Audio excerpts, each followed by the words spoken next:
The Washington Post has just said, in terms of endorsing a presidential candidate, that it will not endorse a candidate this election cycle. And they will not be endorsing candidates in any future elections.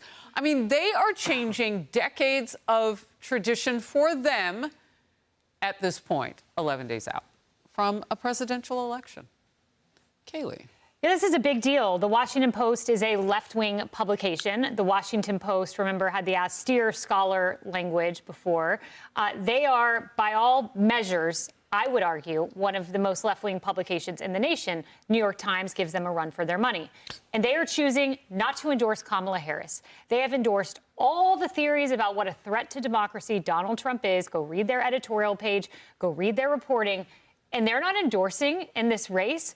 What a way to undercut, kneecap, totally undermine Kamala Harris's closing argument. This guy is a fascist. This guy is unpalatable. This guy is a threat to democracy. Oh, but we're not going to endorse in the race. What an insult to Kamala Harris. And add to that, the LA Times. And add to that, the unions. Kamala, who do you have when you've lost the Washington Post? I want to read this quote. The Washington Post, this is a quote from them. Their statement, the Washington Post has not endorsed either candidate in the presidential campaign, meaning this one. That is our tradition and accords with our action in 5 of the last 6 elections. The unusual circumstances of the 1952 election led us to make an exception when we endorsed General Eisenhower prior to the nominating convention. So he hadn't even become a nominee yet. Yep. And reiterated our endorsement during the campaign.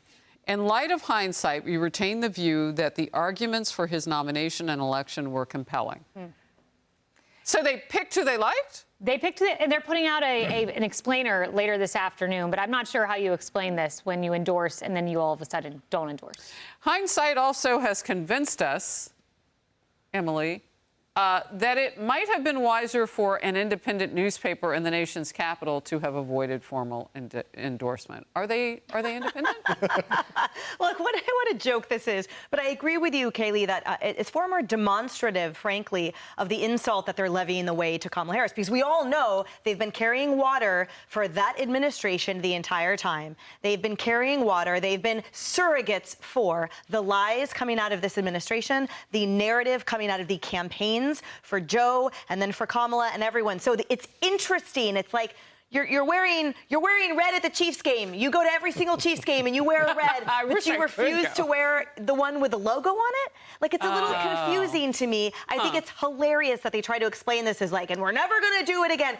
Go ahead. But if I were Kamala's team, I would be absolutely furious. And if I were one of the, I don't know, handful of voters who aren't decided yet in this country, I would take this as a massive sign that if the one entity that has had no problem parroting their absolute lies and narratives now all of a sudden decides to take a step back, that they can't even put their name to that person, that's fascinating. Just for clarity, I would wear red and the number 15. So people would still know who I was going for, which is technically what the Washington Post is doing here. So they go on. This is a long little statement here. Okay, the election of 1960 is certainly as important as any held in the century. So they're now telling us their entire history. This newspaper is in no sense non-committal about the challenges that face the country. As our readers will be aware, we have attempted to make clear in our editorials our conviction that most of the time, one of 2 candidates has shown a deeper understanding of the issues. So they pick their favorites and they use their editorial pages to do it. That's clearly what they're saying here. So they're quoting themselves from the 1960s as having picked candidates. They just do it in editorial, not on the front page. I mean, does this matter?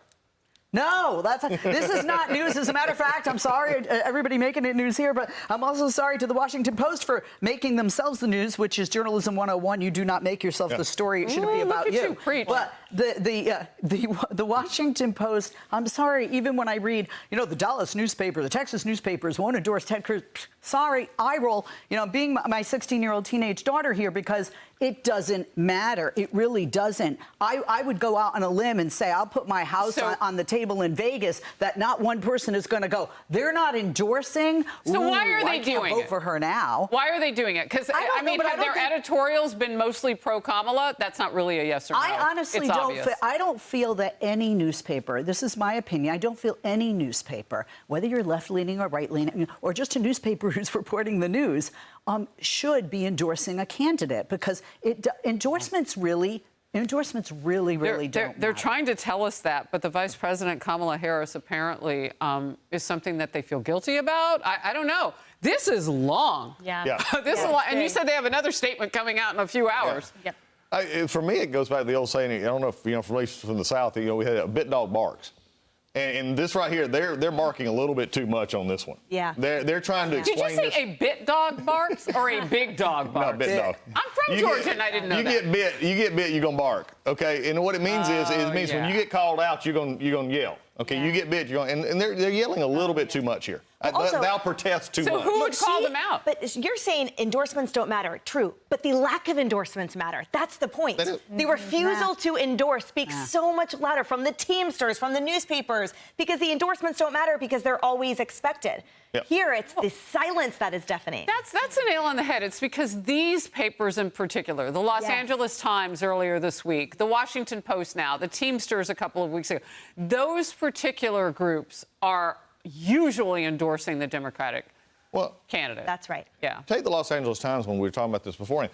What got me about that one is when the editor resigned the next day. Her whole letter said that we're doing this because we set this up. For the last 3 weeks, we've been setting this up, and now you pulled the rug out from under us. I agree with both. As a candidate who's been on the map, endorsements matter more for the candidate a lot of times than they do in elections. Now, sometimes that's different, and we're seeing this go on. But in the reality here, when you're loading up the stories, you know what you're going to get, and then you now have the post. The silence can be a little deafening here. But what is most amazing to me, and again, is I'll go back to it here, they're spending too much time explaining why they didn't do this. Well, that's my favorite quote of the couch right now, and that's what Leslie said. She said, why is journalism trying to explain and make itself the big story? Like, don't they have anything other than themselves to put on the front page? Now, everybody is going to read them today, so Leslie, in answer to your question, maybe they get a little bit more attention right now. I think it comes down to ego all around for the candidate. Okay. Ego at the Washington Post. Watch out, Leslie said that. Hey, everyone. I'm Emily Campagno. Catch me and my co-hosts Harris Faulkner and Kaylee McEnany on Outnumbered every weekday at 12 p.m. Eastern, or set your DVR. Also, don't forget to subscribe to the Fox News YouTube page for daily highlights.